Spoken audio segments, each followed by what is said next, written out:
அனைவருக்கும் வணக்கம். இன்றைக்கி ஒரு பேஷண்ட் என்கிட்ட கேட்ட கொஷின் தான் நான் சொன்ன ஆன்சர் தான் இப்போ ஒரு வீடியோவாக போட்டிருக்கேன்.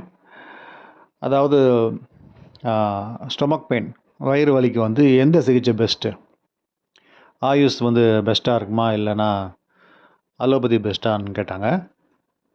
இப்போது இது வந்து பார்த்திங்கன்னா, ஆயுஷ் அப்படின்றது வந்து ஆயுர்வேதா, சித்தா, யுனானி, ஹோமியோபதி, இந்த மாதிரி இந்த ஹெர்ப் யூஸ் பண்ணி ட்ரீட் பண்ணுறது தான் இந்த ஆயுஷ்னு சொல்லுவோம். இந்தியாவில் சென்ட்ரல் கவர்மெண்ட் வந்து இவங்க எல்லாருக்குமே வந்து செப்பரேட்டாக ஒரு கவுன்சில் ஃபார்ம் பண்ணி இந்த இந்த குரூப் ஆஃப் டாக்டர்ஸை வந்து ப்ரொடெக்ட் பண்ணியிருக்காங்க.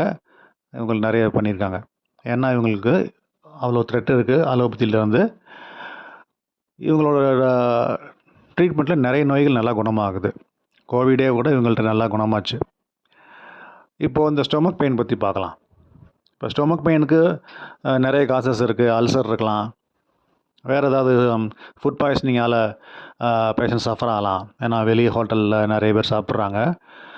அதுவும் வெளியூரில் வந்து ஒர்க் பண்ணுறவங்க அங்கே வந்து எங்கேயாவது மெஸ்ஸில் ஹோட்டலில் தான் ரெகுலராக வருஷக்கணக்காக சாப்பிட வேண்டியிருக்கு. ஸோ இப்படி நிறைய இஷ்யூஸ் இருக்குது.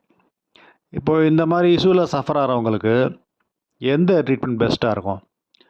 அலோபதி, ஆங்கில முறை வைத்தியம், இது பெஸ்ட்டாக? எம்பிபிஎஸ் டாக்டர்ஸ் பார்க்கலாமா, இல்லைனா வந்து சித்தா, ஹோமியோபதி, ஆயுர்வேதா இவங்கள பார்க்குறது பெஸ்ட்டாக? எது பெஸ்ட்டு அப்படின்னு கேட்டாங்க. இப்போ வந்து அலோபதியை பொறுத்த வரைக்கும் பார்த்திங்கன்னா, உங்களுக்கு ரிசல்ட் ரொம்ப ஃபாஸ்ட்டாக இருக்கும், இன்ஸ்டண்ட்டாக இருக்கும். அவங்க ஸ்டொமக் பெயின் வந்து விதின் ஒரு 2 days நல்லா க்யூர் ஆகிடும். சைடு எஃபெக்ட்ஸ் கொஞ்சம் இருக்கும்.